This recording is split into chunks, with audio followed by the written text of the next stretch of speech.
Olá, pessoal! Vamos agora começar a terceira semana de Fundamentos da Administração. Nessa semana vamos estudar o que é uma organização e quais são os tipos de organização mais comuns, formal e informal. O que é organização, pessoal? Uma organização é qualquer forma organizada de atender uma necessidade. Então, eu posso dizer que uma empresa é uma organização, que o serviço de saúde é uma organização, que o serviço de água e energia, serviço de alimentação, de educação, todas aquelas formas organizadas de atender ao povo ou ao consumidor é uma organização. Então, a gente pode dizer até mesmo que uma família, uma igreja, uma instituição social, uma entidade não governamental também é uma organização, que tem um objetivo e tem uma forma de atender esse objetivo, é uma organização, ok? Então, dentro de uma organização, a gente passa a ter o seguinte conceito. Uma organização, ela serve para atender o objetivo. Atender o objetivo através de quê? De todos os recursos que ela obtém. Todos os recursos que participam da organização são os recursos humanos, informacionais, os recursos de espaço, tempo, dinheiro, mobiliário, as instalações. Tudo isso junto, de uma forma organizada, vai atender ao objetivo comum, ok? Tá claro? Então, olha só, a organização ela é tratada por Cury como um sistema planejado de esforço cooperativo no qual cada participante tem um papel definido a desempenhar e deveres e tarefas a executar. Então, de uma forma ou de outra, a gente pode concluir que, se eu tenho um objetivo, tenho pessoas envolvidas, organizadas, tarefas bem divididas, eu tenho uma organização. Chiavenato também apresenta que a organização é um conjunto de pessoas com tarefas e responsabilidades definidas, que buscam um único objetivo. Tudo bem? Então, a gente passa, a partir desse momento, a entender que nós temos dois tipos de organização, a formal e a informal. As organizações formais, elas se dividem em linear, funcional e lean staff, que a gente vai estudar mais à frente. Inicialmente, vamos falar da organização formal e informal. O que é uma organização formal, pessoal? A organização formal, ela vem lá da teoria clássica de Fayol, aquele francês que estudou as organizações a partir dos conceitos que ele tinha aprendido e que ele expôs essas organizações de uma forma organizada, que trouxe para a gente que uma organização formal, ela tem que ter um organograma. Lembra disso? Então, ela está voltada justamente à formalidade. Então, ela tem o foco em dividir o trabalho, em especializar cada pessoa em cada coisa, em ter uma hierarquia, uma autoridade, uma responsabilidade delegada a cada nível hierárquico e um racionalismo na forma de fazer. Então, se eu vou unir tudo isso, eu vou ter uma organização formal. Maximiano, ele traz que a teoria clássica apresenta a organização de uma forma mais normativa e prescritiva. Então, como que eu posso dizer isso? Quando Fayol trouxe a organização formal, ele não disse assim, isso se forma assim. Ele disse, isso tem que se formar dessa maneira. Então, foi normativa, era uma norma que as organizações formais fossem assim. Prescritiva, está prescrevendo que dessa maneira é a maneira correta.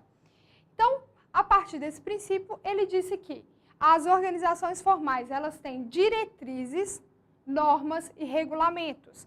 Então, toda organização formal, ela tem um composto de regras, um composto de diretrizes. As diretrizes são as formas estabelecidas para alcançar o objetivo. Ela tem também as normas que todo mundo tem que seguir, tanto os diretores, quanto os gerentes, quanto os funcionários. E ela tem os regulamentos para cada atividade. Então, esse conjunto de diretrizes, normas e regulamentos, ele traz a formalidade para a empresa. Outra coisa, ela tem rotinas e procedimentos. Aquele procedimento operacional que a gente tanto vê nas empresas, eles foram criados pela teoria clássica também. Eles vêm disso, de trazer uma rotina, uma forma de fazer todos os dias da mesma maneira para você chegar ao mesmo objetivo. Então, se eu quero o mesmo objetivo, eu vou fazer da mesma maneira, através de um procedimento operacional, ok? E ele também tem os cargos funcionais e hierárquicos. os cargos, as funções, a hierarquia, a autoridade, tudo isso muito bem delimitado. O objetivo disso tudo, desse conjunto de fatores que vão compor essa norma, essa prescrição da organização formal, vai ser sempre representar os interesses das organizações, no sentido de alcançar a máxima eficiência. Então, se uma organização ela quer ser muito eficiente, se ela quer ter uma geração de lucro conforme o desejo dos acionistas, ela deve ser formalizada através de um conjunto de normas, de regulamentos, uma hierarquia bem dividida, para que formalmente ela constituída, ela consiga realmente fazer com que o objetivo seja atingido, ok? Então, uma organização formal, gente, ela é sempre marcada pelo racionalismo. A organização é como se ela sempre pensasse da maneira correta, sempre pela razão, pelo racionalismo de cada atividade, de cada decisão a ser tomada. Espera-se que os membros são os trabalhadores, os gestores, todos aqueles envolvidos na empresa, espera-se que eles se comportem de acordo com essas normas. Então, o trabalhador de uma empresa formal, ele deve sempre estar atento às normas, aos regulamentos, aos horários, às posturas, aos procedimentos operacionais e é esperado que cada um faça aquilo de acordo com a sua função, ok? Outra coisa é que essa lógica da racionalidade, ela passa a ser expressa em cadeia hierárquica. Ela passa a ser realmente, a hierarquia ela não é mais subjetiva, mas agora ela é expressa no que a gente chama de organograma. O que é um organograma, pessoal? É uma forma de você expressar, através de um desenho, qual que é a hierarquia de uma empresa. Você pode fazer um organograma de tudo quanto é coisa, de todas as organizações. Então, a gente pode verificar que esse organograma, ele vai expressar autoridade, responsabilidade, o grau disso tudo, inclusive as recompensas salariais, a forma de que cada um vai reportar a quem. Como que a gente tem um organograma? Nessa imagem a gente pode perceber um organograma de uma empresa que ela tem uma direção geral. Uma direção geral que vai reportar, que vai ter autoridade sobre todos os níveis abaixo.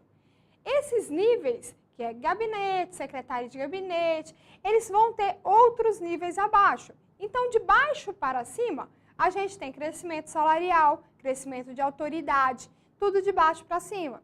E aí, é interessante eu voltar naquele conceito do que é uma organização.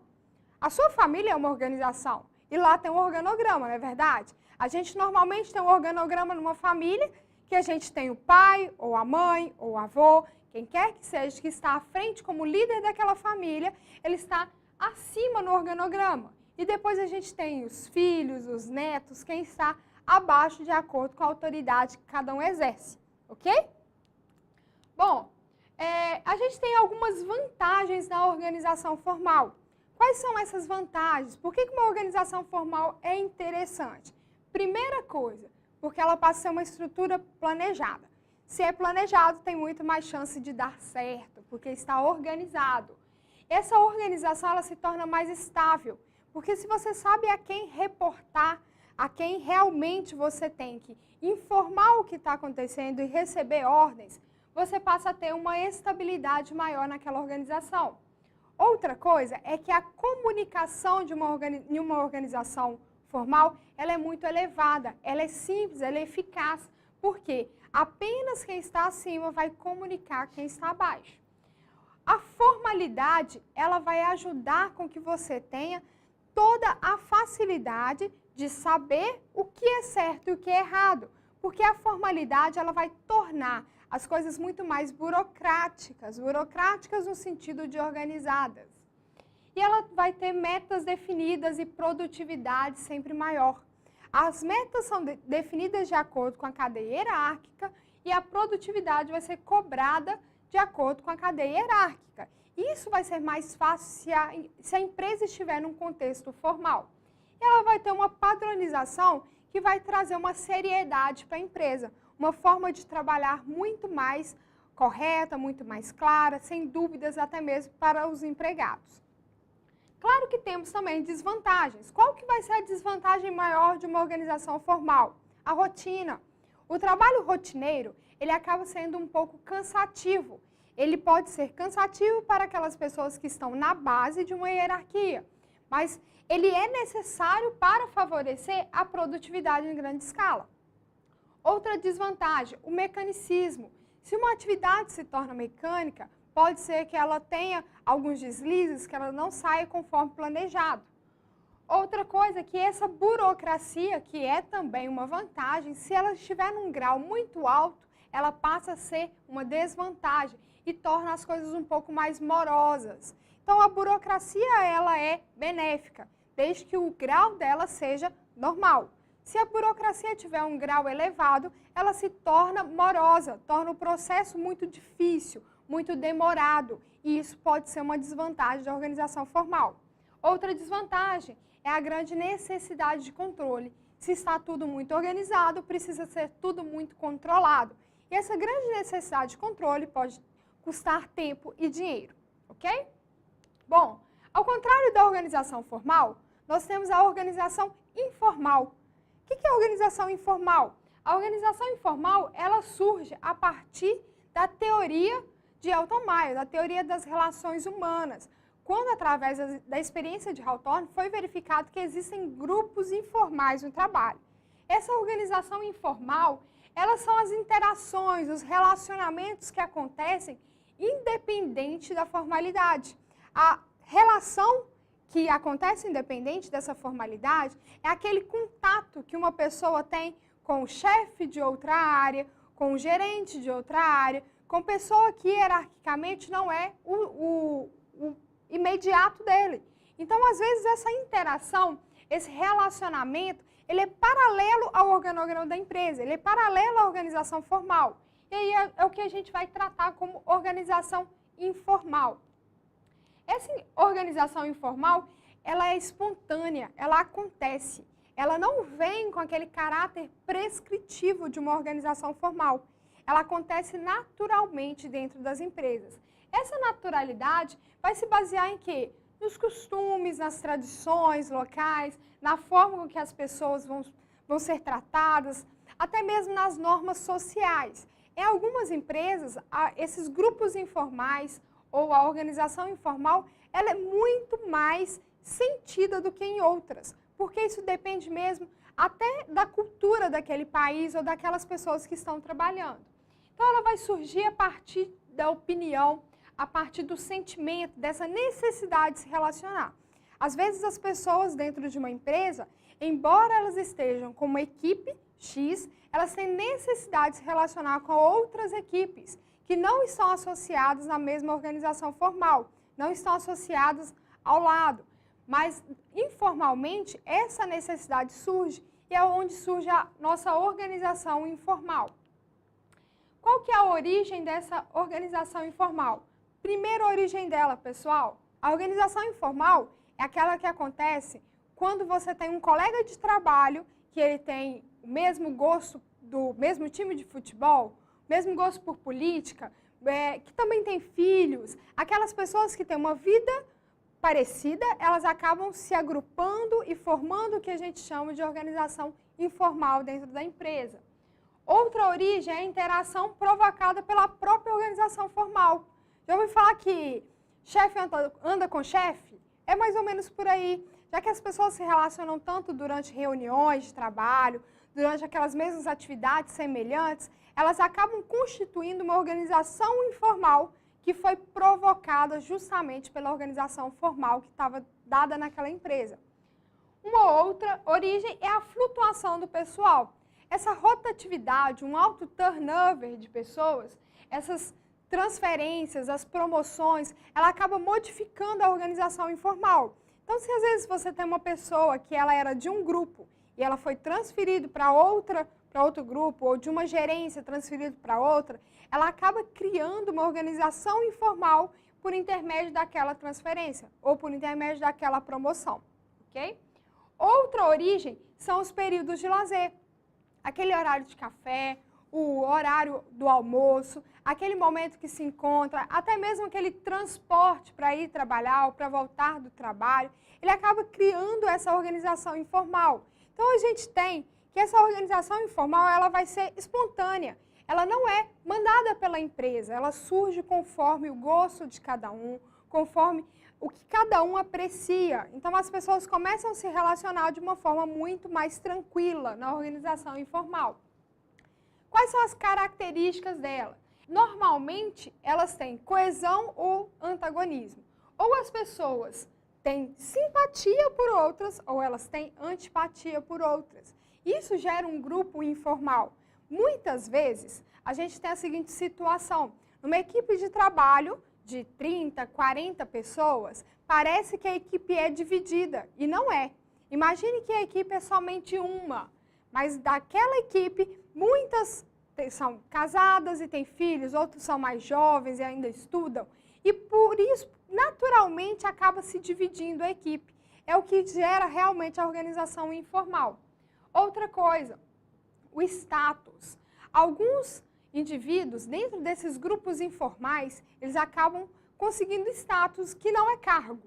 Às vezes as pessoas, elas são lideradas por pessoas dentro da equipe que não têm o título, não têm a função de líder realmente, de líder formal. É como se você imaginasse o seguinte, numa sala de aula de vários alunos, um se destaca como o mais amigo da turma, como um pouco mais colega, que contribui com tudo. Aquele é um líder informal da turma. E às vezes até mesmo tem um líder formal da turma, mas tem sempre aquela pessoa que por ela ter alguma característica de simpatia, ela consegue ganhar a equipe e fazer com que a turma ande mais unida. Esse é um líder informal que faz parte dessa organização informal. Outra coisa que a gente tem como característica da organização informal, a colaboração espontânea. Dentro da organização formal, as pessoas são obrigadas a fazer. Dentro da organização informal, elas fazem porque querem. Então, elas fazem por espontaneidade. A partir dessa espontaneidade, dessa característica do grupo, vai ser definido os padrões aceitos pelo grupo, padrão de comportamento. Isso tudo vai se modificar se a organização formal também se modificar, ok? Então, a gente tem os tipos de organizações como formal e informal. Na próxima aula, estudaremos a organização linear, funcional e Lean Staff, que fazem parte da organização formal, ok?